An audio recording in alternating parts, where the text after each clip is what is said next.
The man who McLaren Vale people and others want some answers from is Paul Holloway, the Rand government's Minister for Urban Development and Planning. I spoke to Mr Holloway earlier. Well, Minister, thanks for your time. Now, firstly, what's been approved for Seaford High? Well, nothing's been approved yet. We've had a development plan amendment process that the council were undertaking. That began several years ago. Although the land has been zoned residential for 20 years or so, the council was updating that zoning to conform with modern policies within that development plan.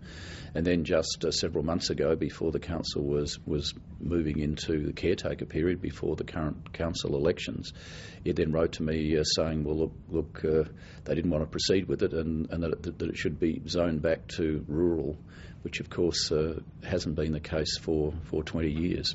So it's now in my lap and I've written to the council seeking to take over the process so we can try and salvage something out of it. Now, the local member, Leon Bignell, says a compromise can be reached. Can you see it being zoned back to rural then?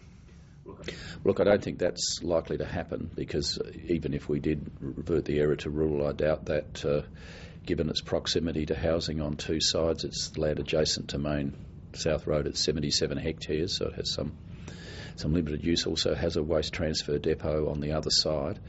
I think it's highly unlikely that will happen. Now, who is going to be the developer of this land then?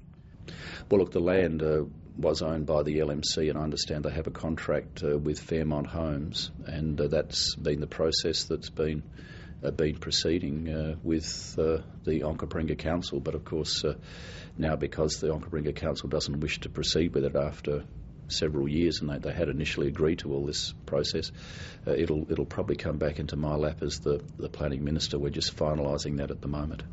Is the potential developer, Fairmont Homes, a donor to the Labor Party? Look, I don't know. I don't look at the donations for the Labor Party. Should donations be capped, as Robert Brokenshire suggests? Well, look, that's an issue really for for the electoral laws and so on. I said, as planning minister, I make it my purpose not to look at who makes donations. Now, if the 30-year plan protects agricultural land, then why is Leon Bignell's private members' bill necessary to protect it?